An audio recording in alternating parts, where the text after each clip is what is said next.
Itong parts nito, ito yung tinatawag na friction indicator na pagka nagkaroon ng friction dito, nagtatransmit dito, converted into frictional amperes. Ano? Tignan natin ha. Now, pag nilagyan mo ng certain load dito, yan, kung let's say, halimbawa, 50 foot-pounds.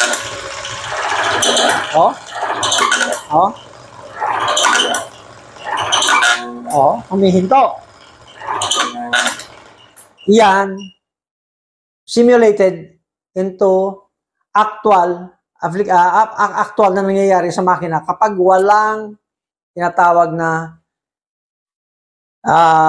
motor oil, yung internal combustion engines natin. Nagsisis yung mga metals natin, yung tinatawag na mating surfaces sa loob ng metal natin. Kapag walang lubrication, walang motor oil, ganyan ang nangyayari. Hihinto. Ganyan, no?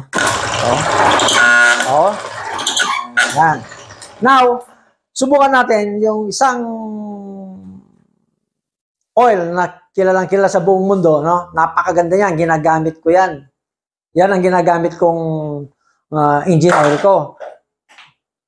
Hindi ako nagpapalit ng iba. Okay yan. Subok ko na ito eh. So, testingin natin. Titignan natin dito. Okay? Lagyan natin ngayon ng motor oil yung dalawang mating surfaces. Ano? Ayan. Now, bibigyan natin ng foot-pounds ito kung ilang ano. Mataas pa rin yung friction niya. Ano? Humihinto pagka mabigat talaga yung load. Ano? So, ibig sabihin, mataas talaga. Yan ang sinasabi ko kanina na nagtataka tayo bakit kumpleto naman yung maintenance natin, nasa on time naman yung change oil natin, bakit nagkakaroon tayo ng premature overhauling? Anong dahilan? Ito, na kahit anong gawin mo sa ating internal combustion engine, magkakaroon siya at magkakaroon ng rebaba. Ayan, makikita mo yung mga metal particles na yan.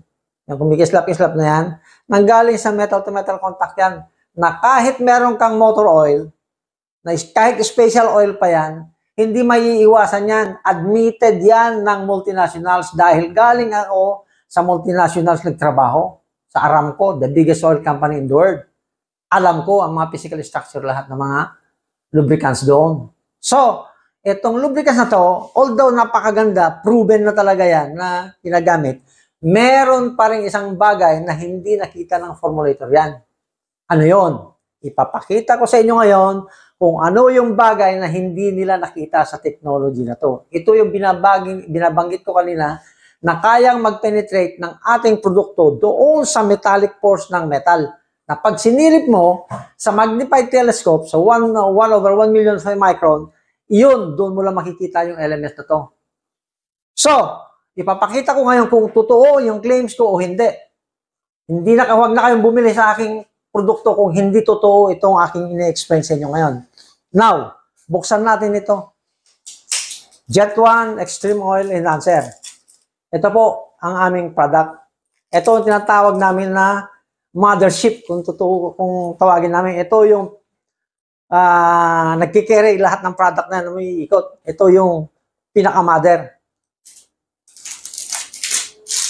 Nanganak na lang dyan sa market, sa ibang pangalan. Pero, yung technology nito, hindi nila nakuha ng 100%.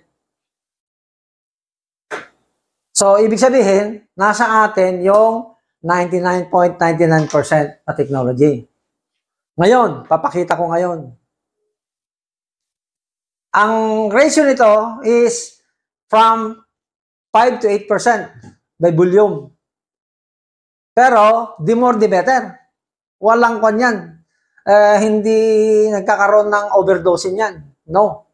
Kasi, physically, motor oil pa rin siya. Yung viscosity index ito, saka yung viscosity index ng ordinary motor oil, almost the same. Hindi masyadong kaya hindi nagkakaroon ng alteration or tinatawag na hindi lumalapot yung ating motor oil pagka gumamit ka nito.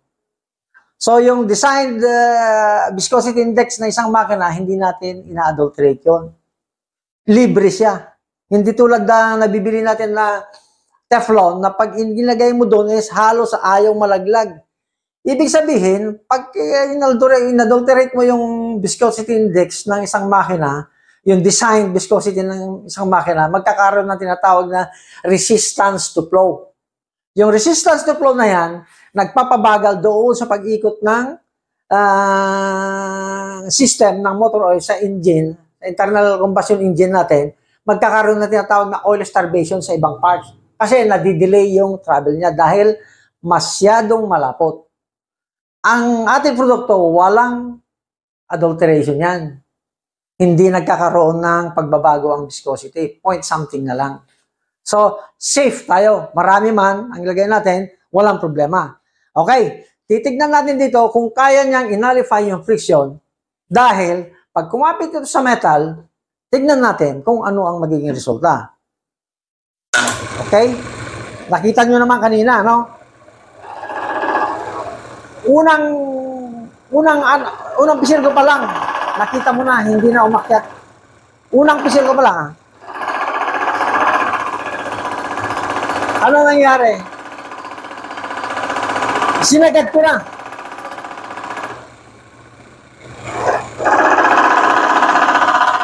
Ayan, oh.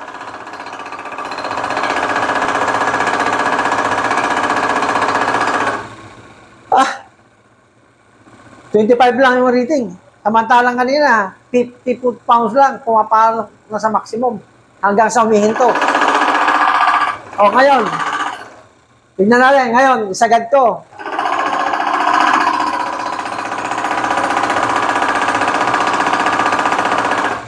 Ano nangyari?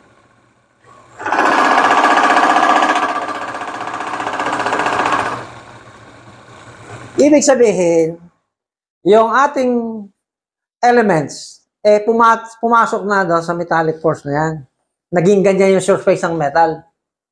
Naging smooth na yung surface ng metal, naging ganyan na, hindi yung dating open na ganyan. Na pag nilagyan mo ng pressure, magsisis talaga yan, magkakainan yan. Samantala ngayon, ganyan na yung surface niya sa atomic level, magkiskisan man yan, nagkakaroon ng tinatawag na repel. Pangalawa, the technology nito na isasabihin ko sa inyo, ang surface ng metal, pagka meron ka nito, nagiging parehong positive or nagiging parehong negative yung surface ng metal. Magdikit man yan, hindi tulad nung dati, na isang positive at saka isang negative. Pag nagdikit yan, magi-spark yan. Ngayon, hindi na. Parehos kasi sila. Pag magdikit man yan, repel. Wala yung friction. So, na-eliminate na natin ngayon yung friction. So, ngayon, sasabihin ko sa inyo ngayon kung ano ang dahilan kung bakit nakakatipid tayo ng 10 to 15 to 20% sa fuel. Doon sa ibang nagkiklaim ng products na sila, ang kanila ay yung technology nito, ano? Nagsasabi lang sila na nagsasabi na kaya nilang magtanggal ng reduction ng fuel.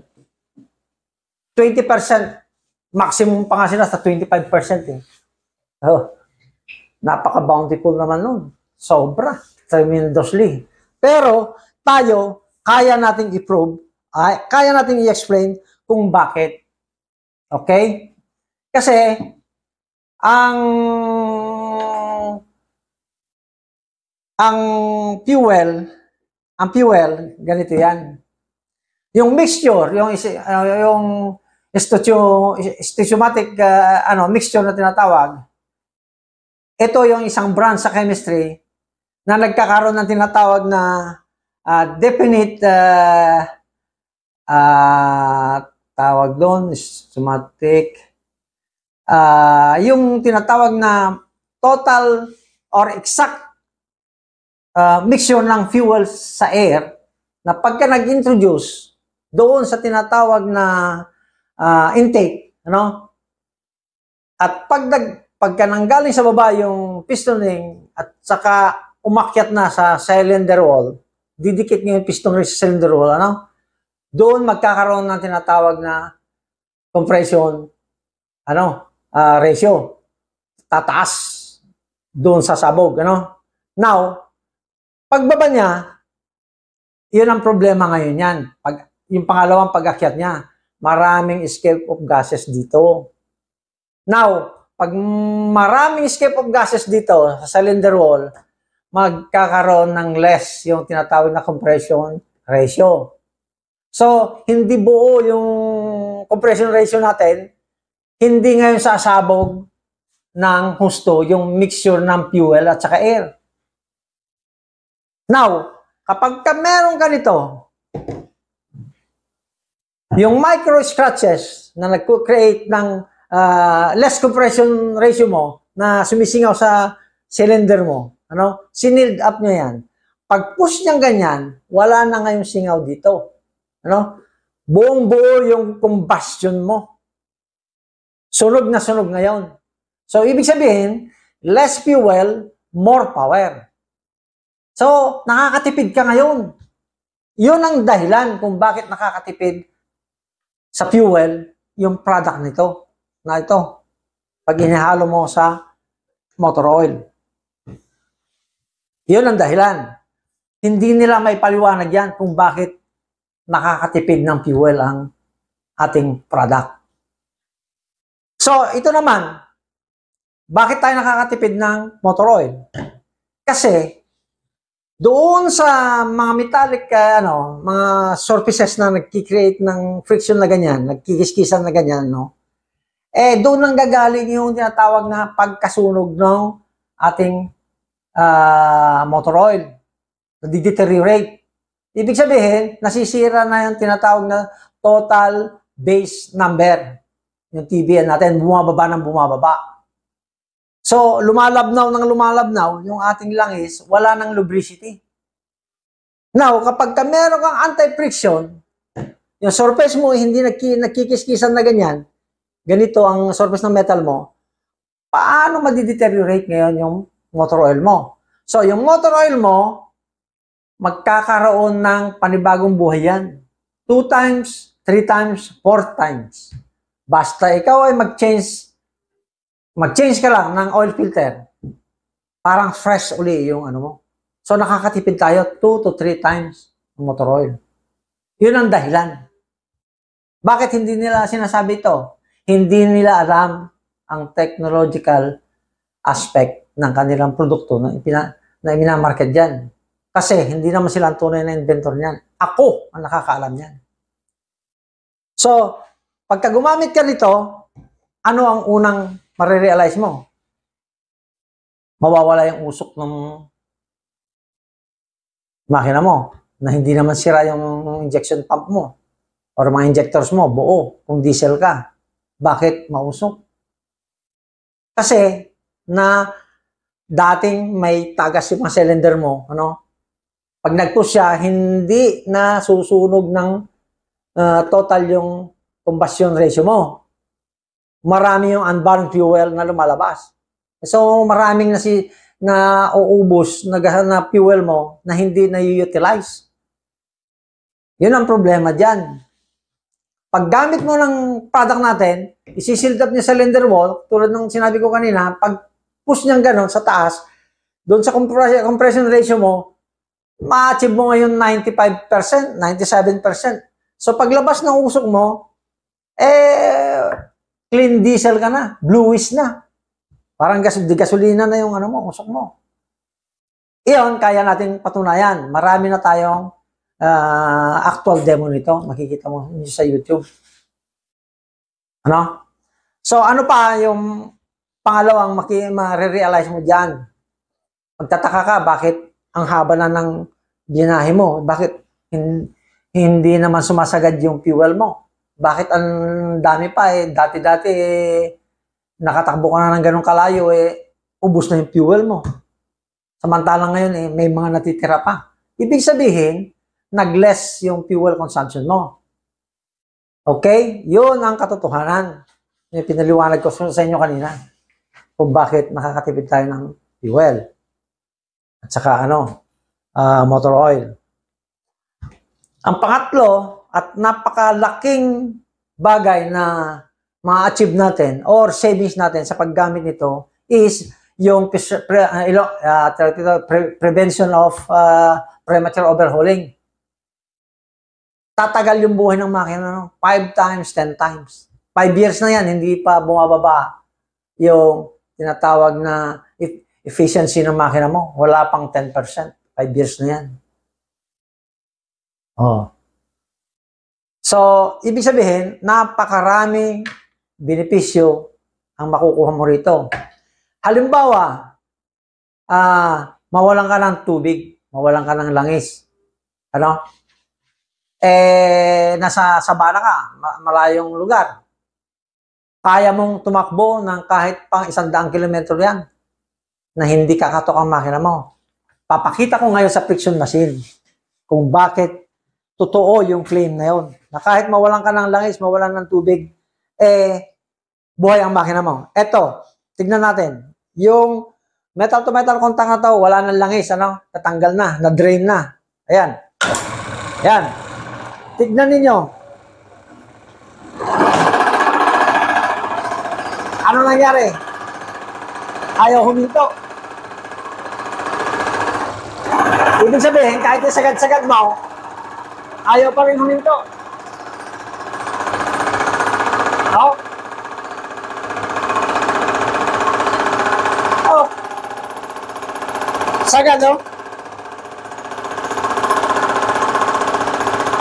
Oh. Yan ang katunayan na kaya nating tumakbo ng walang motor oil. Ngayon, subukan natin yung oil na yan kung gaano katibay.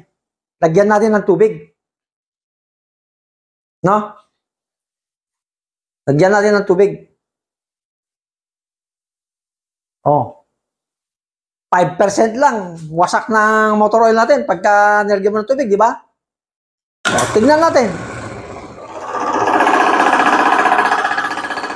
Wala pa rin pangyayari. Wala pa rin, di ba? Sagad, normal operating temperature.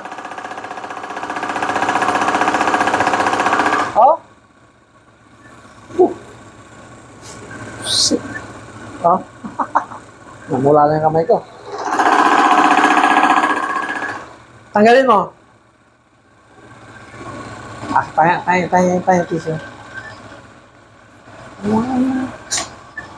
Dali mo na. Eto, tissue. Punasan natin. Kita nyo? Pinunasan natin. Ulitin ko. Ano yung nangyari? Lumalaban, di ba? Ito mo, pinunasan na. Di ba? Oh. Paano tanggalin yan? Subukan natin. Hindi. Ito, pantanggal. Hindi kaya ng tissue. Ito. Carborundum.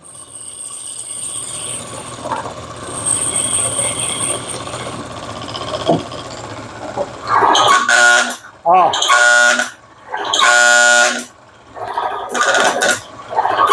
Oh. Yan ang pantanggal. Carborundum, hindi tissue. Ibig sabihin, yung ating metal, kapag ka nakadikit yung ating oil, kahit sabihin mo na ibaba mo na lahat yung oil natin, nakadikit pa rin siya. Kasi magnetize yung niya, yung physical structure niya. Meron siyang tinatawag na magnetic power. Kaya niyang mag-stay sa metal. Na kahit nakaganon siya, kasi ang oil, pag nilagay mo dyan, hindi lalaglag. Pero pag ginan mo, laglag yan. Yan, kahit nakaganyan ng 1 linggo, 2 linggo, 1 buwan, hindi malalaglag kasi naging integral parts na siya ng metal. Take note, naging integral parts ng metal.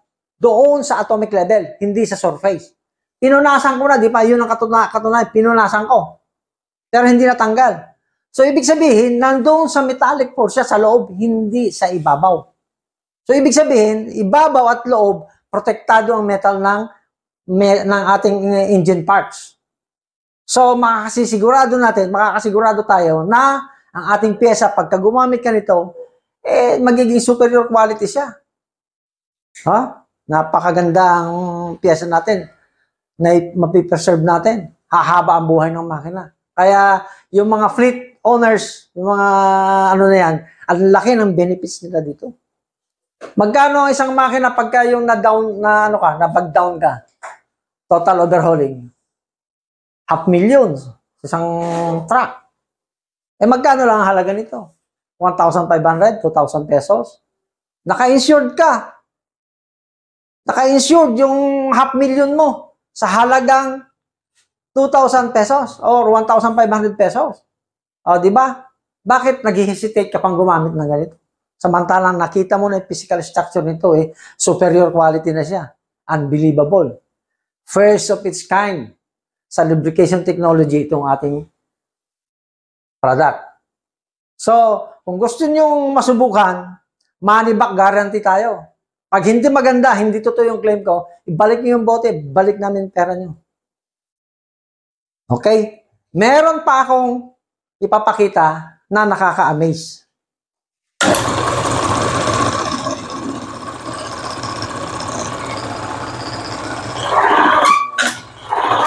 Ayan, namamatay ha. Tingnan natin yung langis na may tubig. Lagyan mo nga ng tubig. Kung pwede pa yung langis na may tubig. Subukan natin. Subukan mo dyan.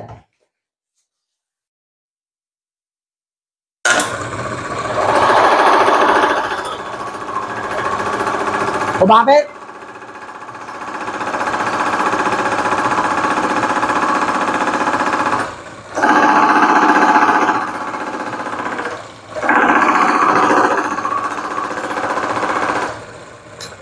Ito ang katunayan na kapag ang makina natin malagyan ng tubig, hindi masisira yung makina natin. Mag-evaporate lang. Hindi siya pwedeng pumasok sa metallic pores doon sa surface ng metal kasi protektado na siya. Pag ordinaryong oil ang gagamitin mo, pag nalagyan mo ng tubig ang makina mo, 5% lang, wasak sa makina mo. Di ba? Kapag ka naghalo yung tubig at langis, nasira yung cylinder head gasket mo, naghalo, wasak ang makina mo, di ba? Pero pagka meron ka nito, hindi mawawasak. Iyan ang katunayan. Ginamit natin motor oil yung merong contaminated na langis dito. Hindi siya nagbago ang physical structure niya. Naging superior quality pa rin siya. Despite the fact na nagkaroon ng integration ng water sa tubig, ay sa oil. Pagka nagkaroon ng tubig kasi, yung motor oil mo, mas mabigat yung tinatawag na molecular weight ng tubig doon sa langis. Iilalim siya. Ibig sabihin, papasok siya sa metal. Pero dito sa ating produkto, hindi makakapasok kasi sealed na yung mga surfaces ng metal natin. Okay. Merong last na ipapakita ko sa inyo. Walang matigas, walang matibay na oil sa apoy. Pagdikit ng apoy, split of seconds lang, wasak. Dahil mataas ang temperatura ng apoy against sa heat resistant ng motor oil. Okay? Tignan natin. Sunugin natin. Yan ha. O, nasunog na. Tignan mo to.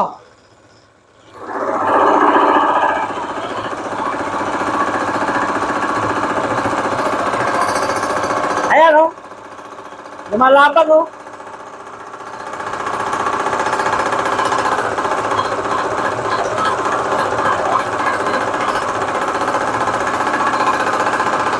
Oh.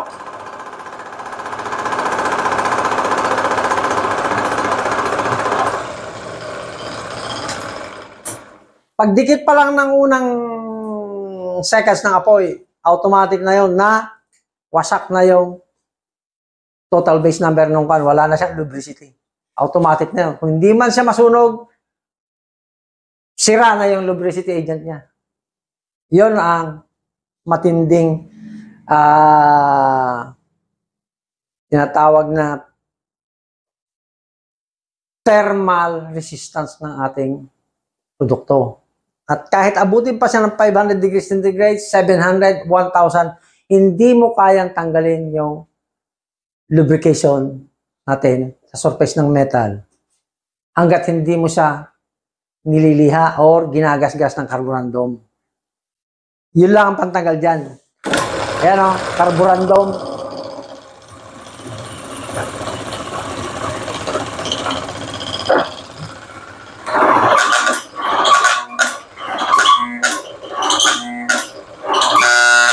Ayan. Yan ang katunayan na matibay talaga ang ating langis.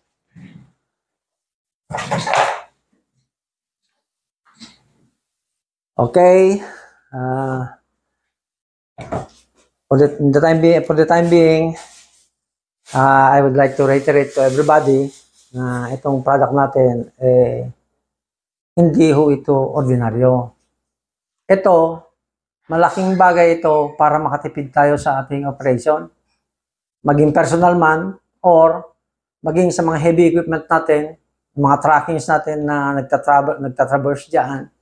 Pagka meron ka nitong ating product na to, sisiguraduhin ko sa inyo na malaking tulong ang ma-achieve nyo rito. Yung savings nyo rito, yung 50% ng maintenance cost niyo automatic na tanggal. So, sana nga po, subukan natin ito. Wala naman pong mawawala kung magsubok kayo para malaman niyo ang katotohanan.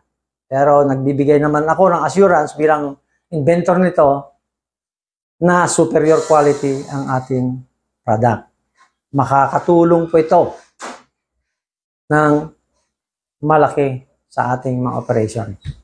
Maging personal man yan o maging sa panghanap buhay natin. Sana nga po, magtulungan tayo na sana itong produkto natin bilang isang Pilipino, huwag nating ipagkait yung pagkakataon na merong isang katulad ko, isang Pilipino, na nakagawa ng isang bagay na intended talaga para sa atin.